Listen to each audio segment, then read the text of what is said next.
My hope is not to be an inspiration, but more, you know, uh, a way for people to feel represented and, they could see me and say, yeah, I can actually do it and not kind of shut themselves down.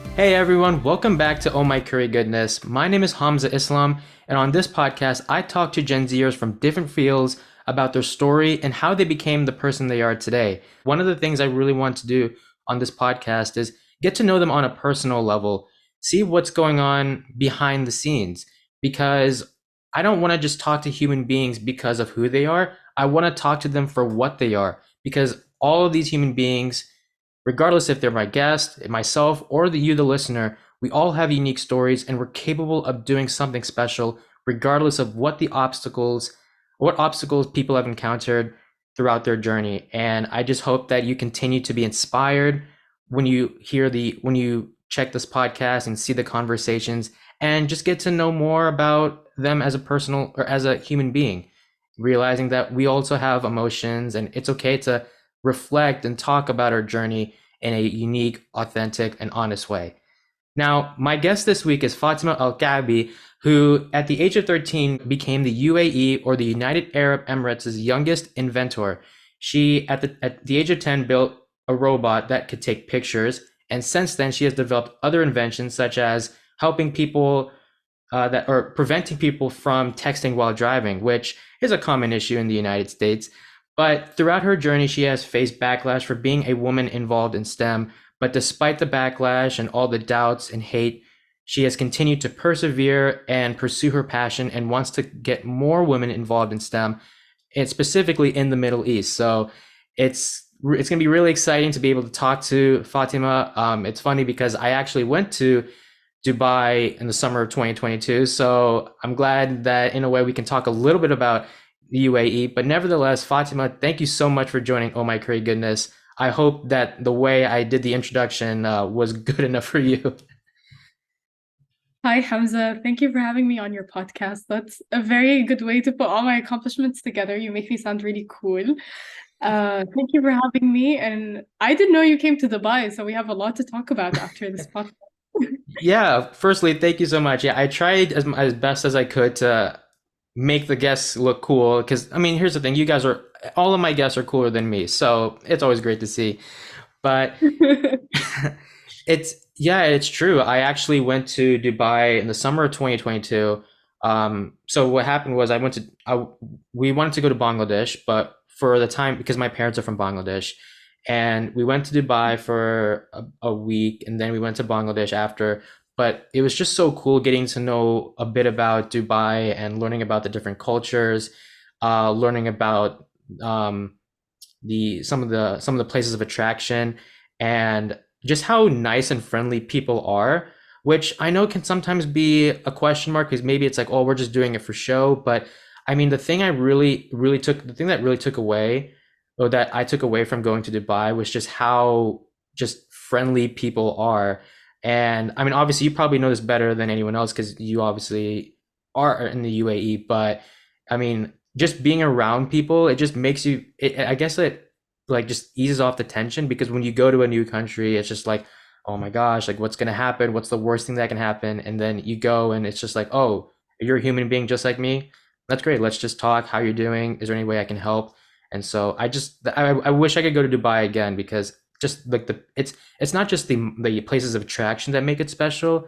It's the kind of community that allows you to just be a human being. So Yeah, I think Dubai is an amazing place to live in. I live in Abu Dhabi, the UAE's capital, but Dubai is only an hour away, and my family lives there. It's always great to have people, and I think once people look away and they like look outside the things we show the world in Dubai, the buildings and the money and the cars and all of that, and they get to connect with the people, they see a whole different side. And I think with everything about Dubai and the media, people might have perceptions in terms of how rich people are, all the problems there, stuff like that. But I think once you connect with the people, you'll see we're all the same when we look past, religion and ethnicity and things like that. We all connect in the same way.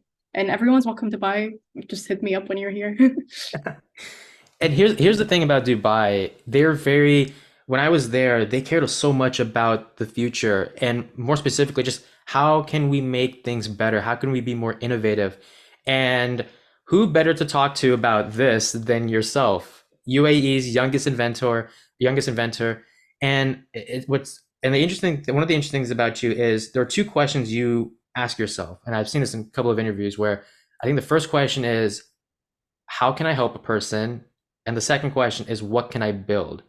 And so I can tell you're one of those people that is just always thinking about how can I make someone's day better, whether that be you or yourself. And I want to ask, where does the helper, I guess not the helper, where does your passion for helping people come from? Was it something that you just kind of embraced yourself, or was it something that you saw? Tell me a bit about where the, I guess, trying to make someone's day better or the idea of helping someone came from. I think that's a really interesting question because a lot of people ask me what drives me to invent or what drives me or what drove me in the first place to get into this field. And sometimes it's hard, many people could argue it's the money that comes from engineering or the possibilities or, trying to catch up with everything. But for me, honestly, it was just curiosity, like trying to get into it. But also, like you mentioned, I say that all the time. And that's like the potential of changing the world or helping people. It could be a mix of different factors. Probably the environment I grew up in, my community, even the religion I grew up with. A lot of these values got instilled in me in terms of trying to help people and just being there for each other, whether it's, your friends, people in your community, even strangers you don't know. And part of it was, seeing my parents give to their community, seeing my grandparents, but also, growing up in a community that's filled with people from different nationalities, different cultures. I went to an international school, so a lot of my friends were American, South African, people who aren't, necessarily Emirati from the UAE, but they taught me a lot about their cultures, and I saw how my family treated people, and I think these values kind of instilled in me, and I used my passion for inventing to give back to people in my own way, I guess. Yeah. Which one of the two questions, the what can I do, how can I help someone, and what can I build, or something along those lines, which one of those two questions are difficult for you to answer? I mean, I know those two are difficult nevertheless, but like when you're trying to understand the root of the issue, which one stands out to be the most difficult question that you have to answer? Hmm. I think trying to help people isn't easy because sometimes people don't want to receive help, or sometimes issues are too complex for me to solve. Like I would be happy, or it would be exciting maybe to figure out solutions for the world's biggest problems, but sometimes you just can't figure out the best way to help someone.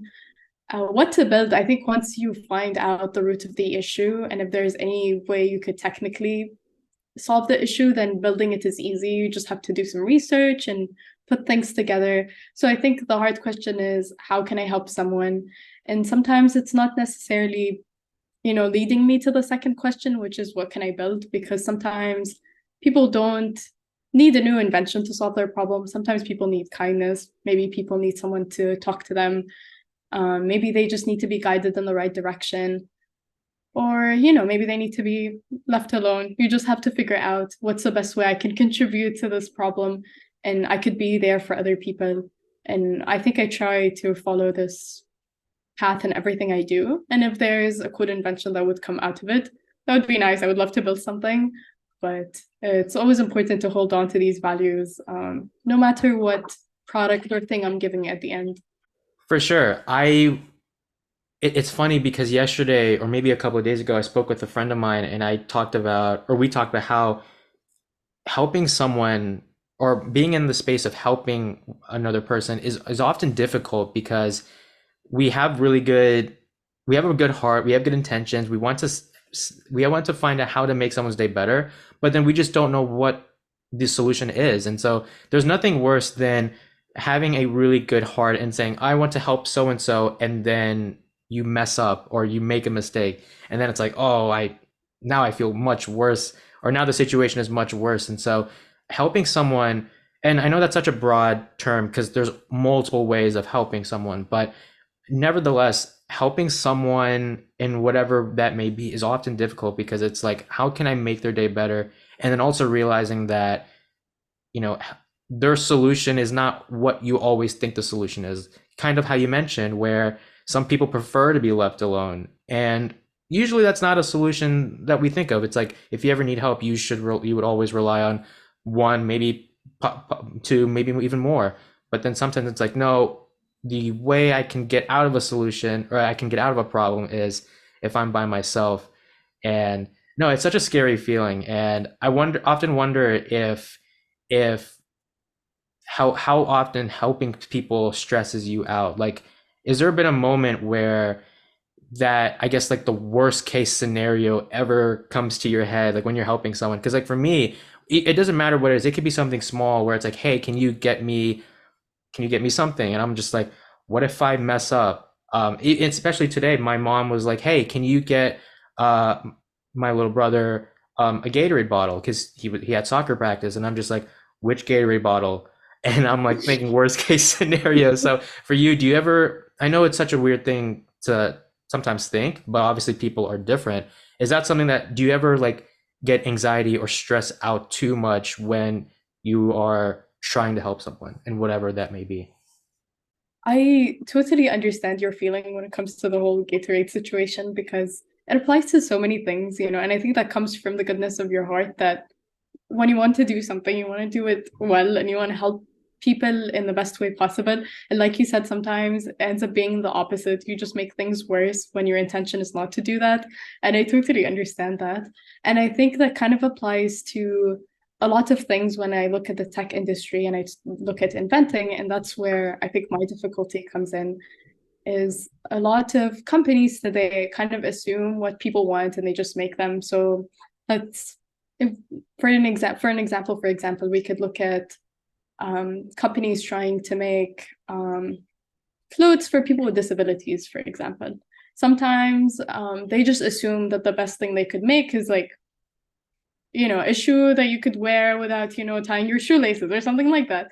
They just assume, and then they end up making something that doesn't appeal to the people who are actually going to use it. And I think that's where my issue comes in when I'm inventing is I could come up with a million ideas. I want to make this for this group of people. I want to do ABC, but I can make these assumptions and I can make these lists of needs till tomorrow, but I'll never know what they actually need until I sit with them and I talk with them and I hear what people actually need and what's the best way I could help them. So I think to solve that issue or that fear, I tend to like to do enough research, but I also like to sit with the people I'm going to help, hear what they need, hear what their concerns are, validate their emotions. And I think that kind of helps me create something that I know will be, technically correct, like it works the way it's supposed to work, but is easy to use, is comfortable. People don't feel scared or intimidated by it. So it took me a very long time to figure out that, at the core of everything, you need to sit with the people you're going to help and to hear that from them, that they need the help and this is what they need help with. So that's what I'm trying to do, whether, with everything I do in my life or inventing, but also just as like someone who talks about STEM, and advocates for women in STEM, I always say like, just listen to the women, listen to what they need, and then try to solve the issues because, it's easy to assume, the woman needs ABC or this group of people needs ABC, but you won't know until you sit with them. So when I hear the opinions of people, I think it kind of eases my fears and I feel a little better. And, I kind of came to the realization that I can't solve all of the world's problems. So I'll do my best while I can. You talked about in the beginning how, based on how you grew up and the different people you interacted with and the different cultures, it has shaped you into your passion for helping people. And I want to talk a little bit about how, I guess, the inspiration behind your passion for STEM, in the sense that I saw that your parents had knowledge or had experience in the engineering background. So that obviously helps your case.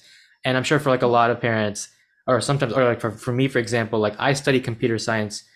Um, in college, but it was helpful because my dad is also a computer science major, so he could help me when needed, or if it's something that he's able to do. However, another source of inspiration was you also would watch movies and documentaries about STEM. And I wanted to ask is there like a specific movie that comes to mind that kind of really inspired you to be in this field? So for example, I don't know if you're a big superhero fan, but for me, like one of my favorite movies growing up was Iron Man, like the first movie back in 2008. I loved the movie so much that I would just watch it over and over and over again because I loved just the building aspect and then I guess trying to prove a point because in his sense he was like, oh, because he was very wealthy, but he's like, instead of using it to, I guess, show off, he's more using it to like, okay, let me build something that can help people or that can save people from some sort of threat. And so that was my example for why I love Iron Man so much and what propelled me into having an interest in STEM. So I'm wondering for you, like, was there a movie or documentary that really stands out or stood out to you? It's hard to just pick one because it was a mix of things. And I think I was a really boring kid growing up because I like to watch this show called How It's Made, which is basically a show where every episode they show you a product being produced in a factory. So they'll show you from like the sketches to all the way when it's on the shelves at the store. And they used to play it between like shows on like our local TV. So my parents would be watching a show, and then when an episode of How It's Made is played, my parents would call me and I'll just sit and watch. And then when their show starts again, they'll kick me out. So that was like one of my favorite shows. I think a cartoon show that kind of shaped my interest in STEM was Dexter's Lab, which is about this kid named Dexter who had a lab in the basement and he'll just go hide and have science or do science experiments. And that was like my dream as a kid to um have a little basement with a lab and to build things together. But I think a lot of things kind of shaped my interest, but I was definitely more interested in shows that showed me an example of what it would be like being a kid who likes to build things and is in science, and kind of made it appealing for me because there was this stereotypical image, kids who are interested in science are nerds, and people didn't growing up, that was like something I was getting called by other people in my school, like, oh, you're a nerd, you like these things. But I think when I watch these shows, I'm like, being a nerd is cool, like I want to be a nerd. So that kind of shaped who I am. And maybe another show was like Phineas and Ferb because they'd like build things. They're like, okay, not all the episodes, but there were episodes where they're built cool things, and I thought like next summer vacation I'm gonna do that, but I can't build as many things that they could. Maybe just a couple things every summer. Oh my gosh, yeah. I remember watching Phineas and Ferb and just being like, wow, I don't know what to say. I sometimes had issues because as someone who's South Asian, like one of the criticisms about that show was just like how they portrayed the one South Asian kid. I think his name was Baljit, but nevertheless, like definitely that I think one of the things about being a kid at that time is just how much imagination and creativity you can have. And so even though it's fiction, right, there's no way you can build a roller coaster in 2 hours. Nevertheless, it's still cool to be able to just have that imagination, creativity. And I wonder, before we talk a little bit more about the backlash that you had faced, I'm wondering if that's something you want other kids to know, which is it's okay to have or especially particularly women as well, because I know you also advocate for women in the Middle East, the importance of just having an imagination, being creative. I know it's sometimes we usually use these terms for like an artist, but even inventing, just like the way you create things that to make it more appealing, to make it something that is impactful or making someone's day, even if it's like, oh, you made me smile or you made my life better, what that may be. Like, is that something you want to continue to educate people or kids that it's okay to be a nerd, even though sometimes we get like these negative misconceptions about being a nerd, and that it's okay to have imagination, creativity, not let anything, I guess, not let what other people say stop you from pursuing whatever that you're pursuing. I think it's quite important to recognize that it's difficult being in STEM, and comparing my time, when I say my time, like 10 years ago, to kids today, I think it's a little different because, like you said, growing up watching these shows, it's hard to feel represented.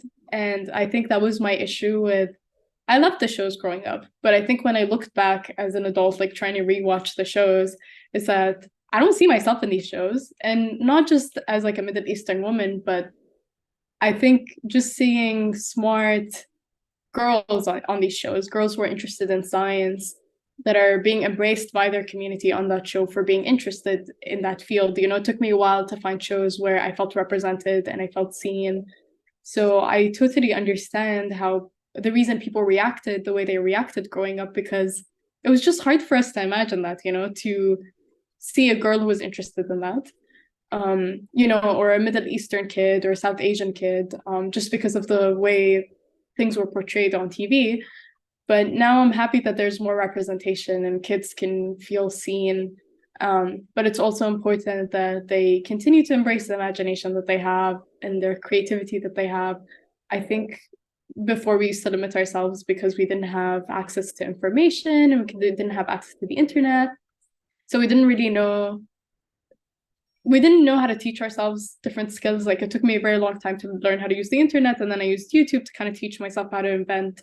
But now kids have access to all of that. So I hope that doesn't limit their creativity, but instead kind of fuels it and helps them do what they need to do. So yeah, I'm just happy for kids today. And I hope, you know, the reason I post on social media is I hope, you know, girls out there can look at my page and say, like, I can be better than Fatma, you know, there's someone like me out there who's doing something, and I want to do better, and I want to learn how to do things like she did. So my hope is not to be an inspiration, but more, you know, uh, a way for people to feel represented, and you know, they could see me and say, yeah, I can actually do it, and not kind of shut themselves down.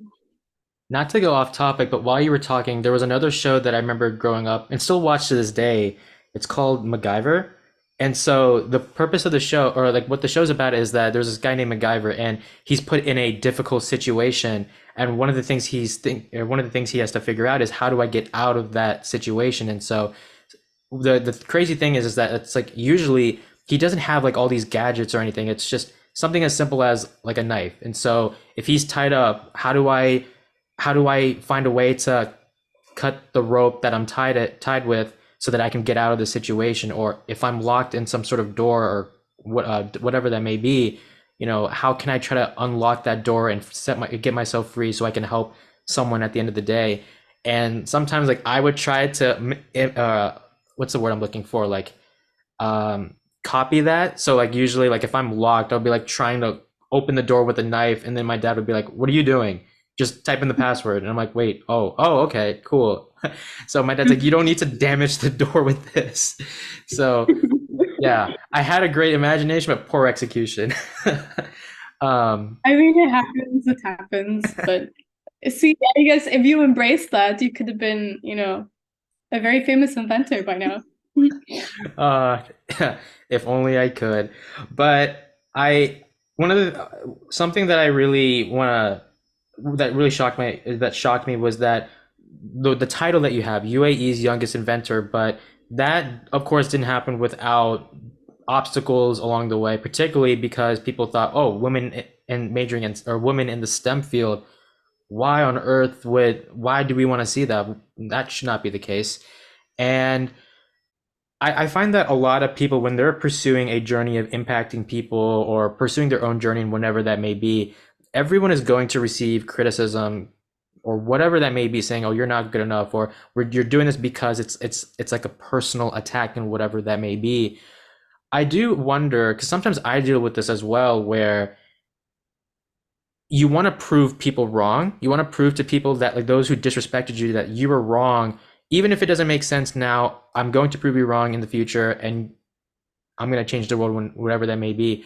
I do want to ask, as someone who continues to invent and inspire people, and just kind of throughout that journey, did you ever feel like you needed to make a point to anyone? Or do you feel like it was just a matter of, you never really cared about, I mean, like, you cared about what other people think, but you never held on to those comments?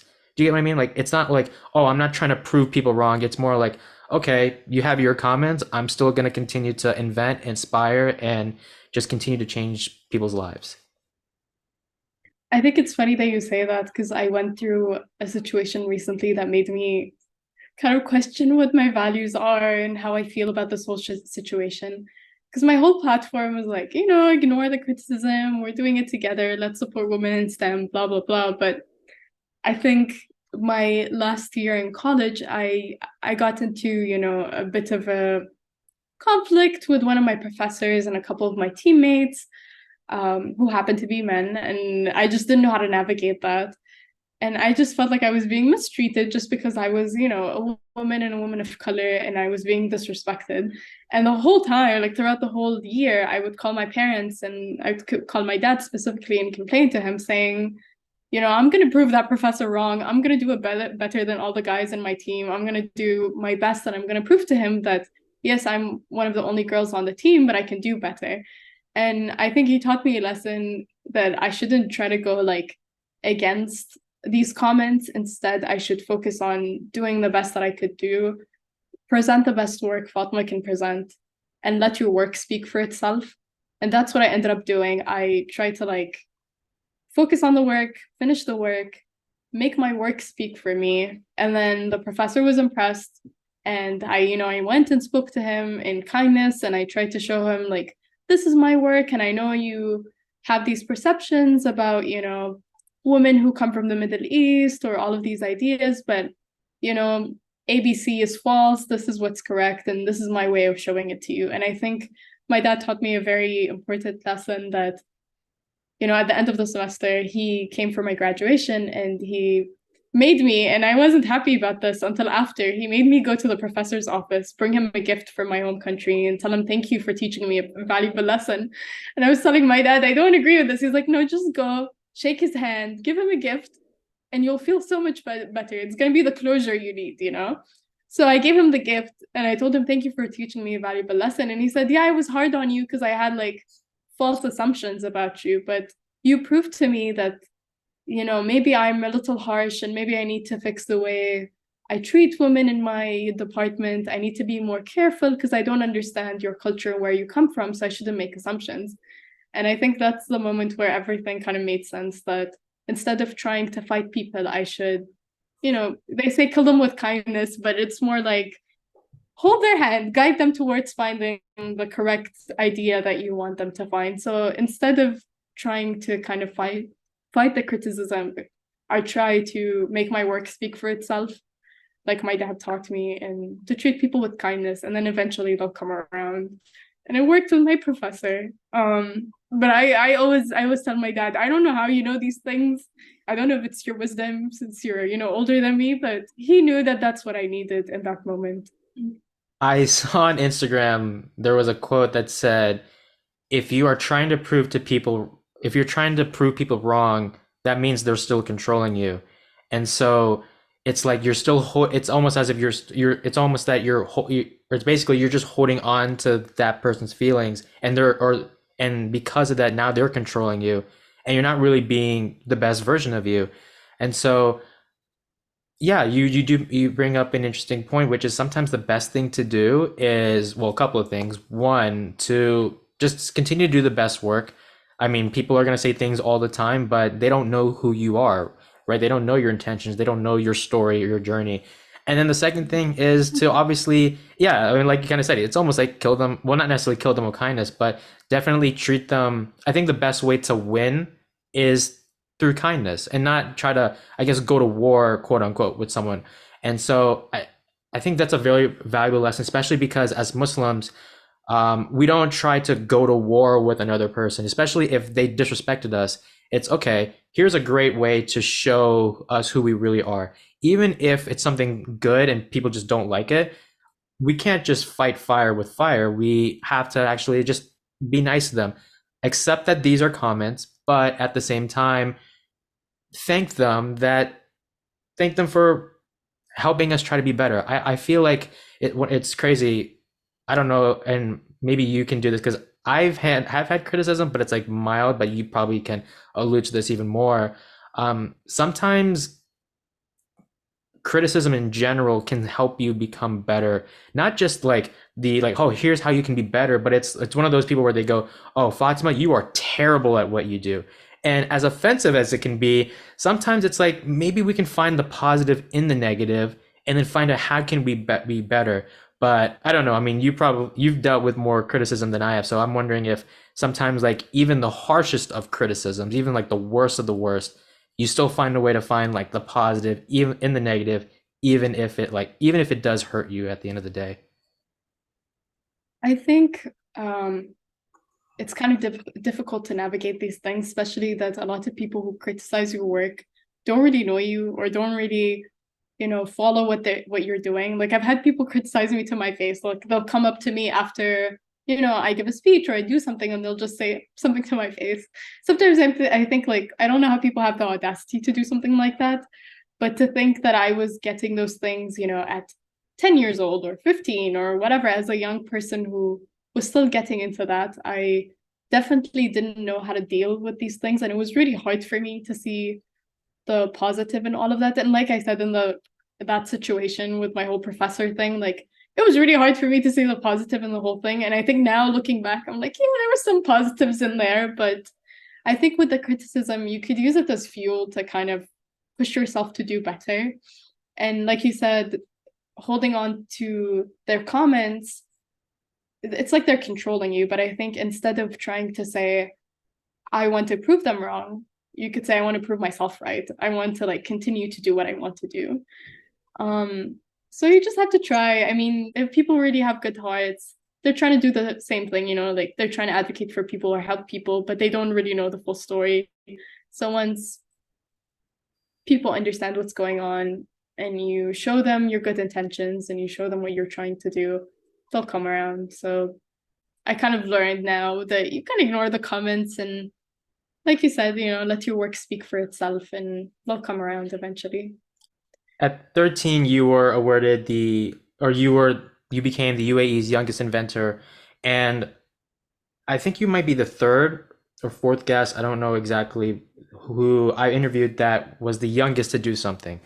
And so I do want to ask, or one of the things I'm really curious about is what are some of the misconceptions about you in the sense that when people see the age of 13, UAE's youngest inventor, they think like, wow, you are really smart, you're talented, almost like you're not even a human being, you're a robot.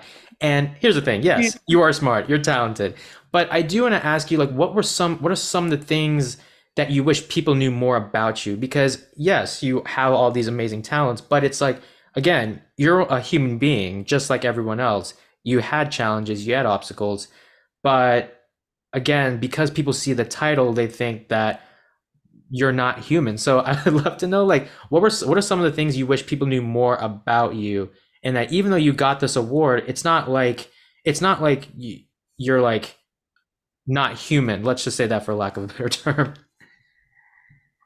I guess I'm saying this for the first time, but I'm secretly a robot. No one knew that about me. I'm just joking. Yeah, I think first I want to clarify this to your listeners. I'm 21 today, so I'm not the youngest inventor anymore. I do carry this title since I officially got it, but it's still an honor to carry that title. But I'm very happy to say that there are a lot of young talents in my country now that are inventing and creating so many cool things, and I'm happy to witness it. And I'm definitely ready to pass on the title to someone else. So I'm not young anymore, but I am very proud to hold that title and receive it when I was 13.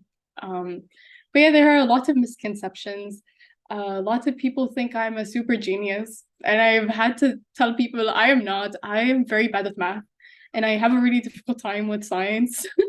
Like I struggled in college. I struggled with calculus. I struggled with my science classes, and I had to stop my roommates from continuously comparing me to the picture of myself that they've seen online because they say like, in your country you were super genius. When you came to America, you can't do basic math. And I'm like, yeah, I can build things, but I'm not very good at math. I'm not very good at science. I do struggle with things like that. I don't know. I think a lot of people kind of also have a misconception about people are interested in STEM in general, that we're boring and we don't really have personalities. And I get that as a computer engineering major, and I bet you understand as a computer science major. we only like to code and sit at front of our computers all day, but I think we're very social people. I can see that from your podcast and just in general, me with my friends. So I think just the main misconception is people think because you built these things, you need to have this amazing skill set in science or engineering or math. But the fact that I started young is, if anything, it's proof for people that anyone can do it. And that was the whole reason I started my Instagram page, or I started posting things and I started doing interviews or whatever. It wasn't just, to share my story with other people, but I wanted people to see that all you need is some time. You want to sit down, watch a couple videos, do your own research, build a couple prototypes. You don't even need to have high tech at home. You don't need to have all of these tools. You have paper and scissors and some tape, you can build something together. So I think as long as people realize that, like you said, we're all normal human beings. Yes, we have these skill sets, and I was privileged to have the support that I had to be able to get this far. But at the end, I would love to teach anyone how to invent things, and there are amazing geniuses out there in the UAE and outside the world or outside my country that are doing amazing things, and I'd be happy to, like I said, pass the title to someone else. I relate to you in the sense that I'm maybe not the best at math and science. And I remember my first semester, actually, it was my second semester, my first year at college. I took physics and calculus at the same time. And so I remember the first day of my physics class, we were just going through basic formulas. And I remember my professor said to something about the formula of acceleration. And I remember she said something about like, okay, you need to take the derivative of something. And I remember I never heard of derivatives. I was taking calculus at the same time as physics, and I didn't learn about derivatives on my first day of calculus.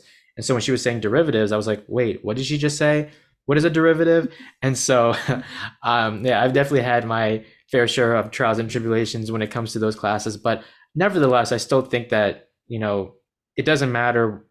I mean, as long as you're passionate and you have interest in it, then that's really what can propel you forward, and not just, what people think you should be based on the field you're in.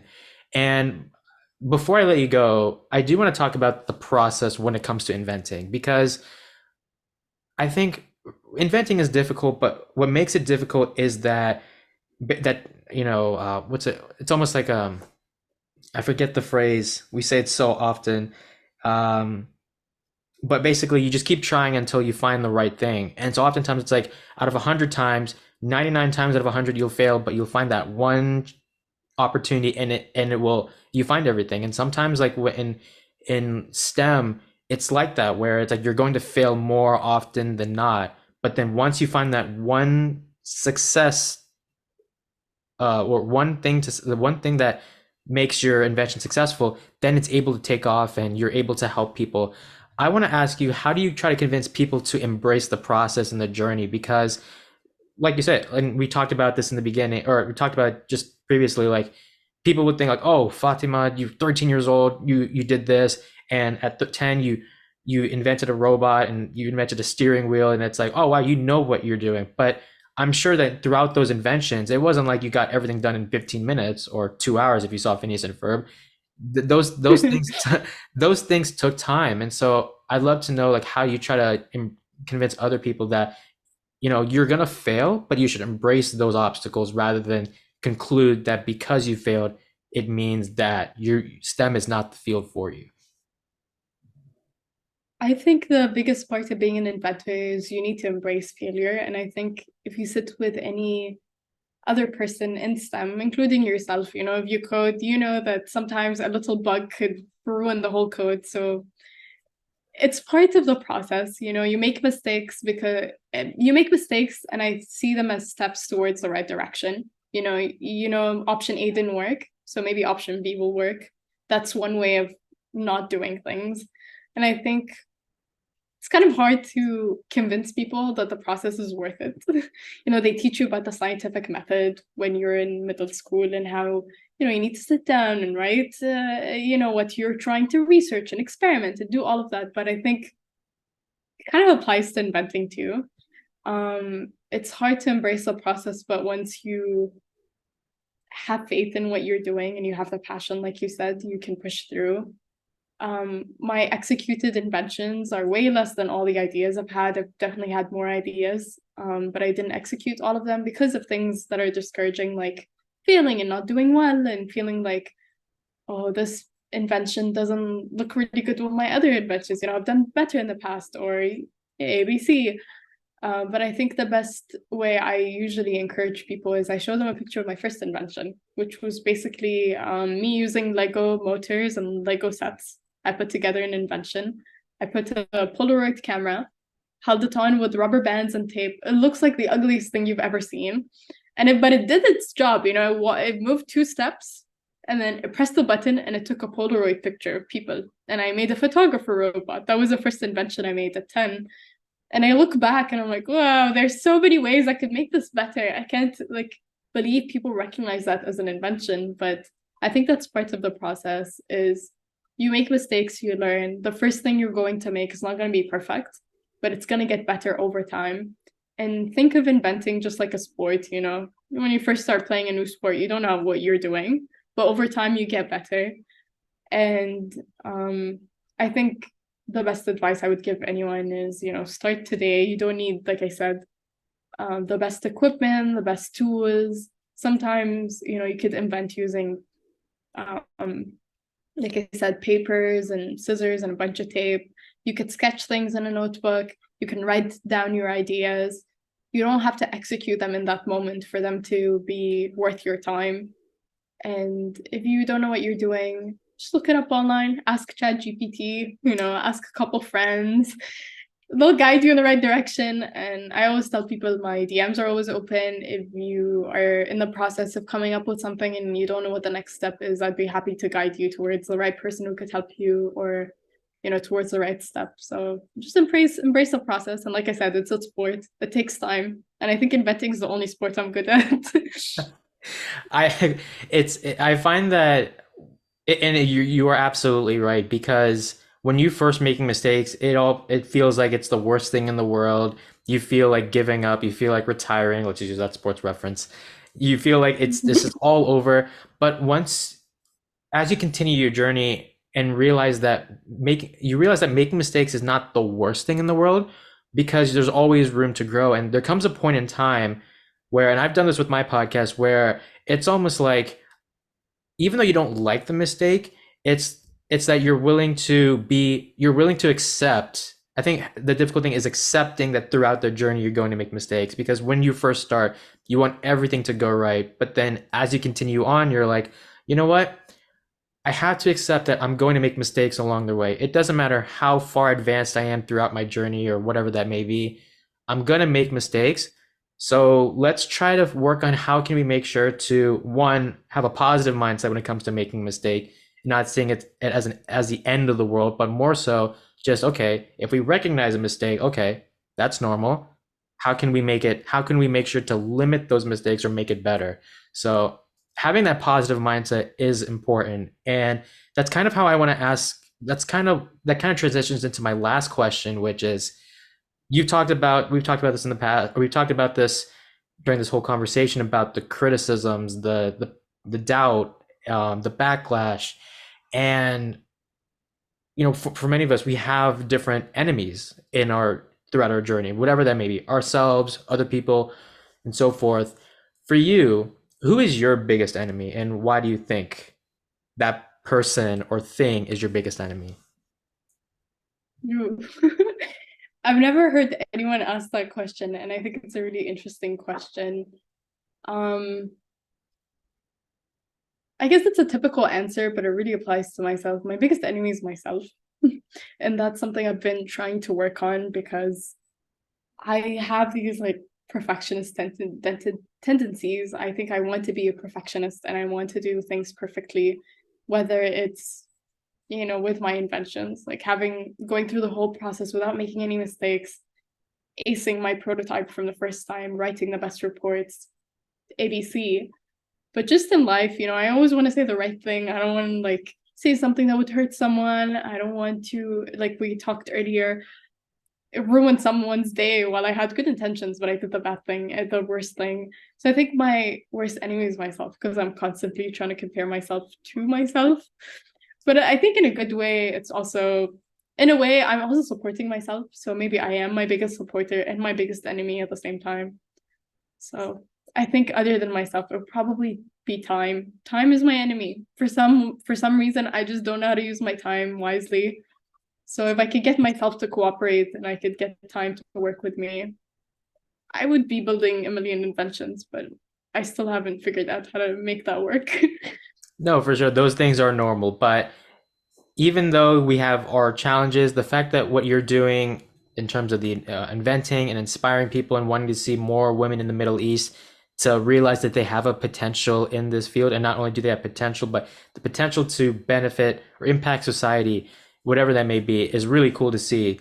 But Fatima, I know you are a very busy person. I think you said that you are leaving soon, so I apologize if I went over time, but nevertheless, nevertheless, thank you so much for joining the podcast. And if I do come back to Dubai, I'll be sure to hopefully reach out and hopefully we can meet in person. But nevertheless, thank you so much for continuing to inspire people, continuing to embrace challenges, and not let anything or anyone stop you from reaching your goals. So it was really cool to be able to have this conversation. Thank you, Hamza, for having me, and I hope your listeners enjoy this episode. And I'll tune in for the rest of your episodes, because I really enjoyed this conversation. But yeah, like I said, if anyone has any questions, please don't hesitate to reach out. And again, thank you, Hamza, for having me.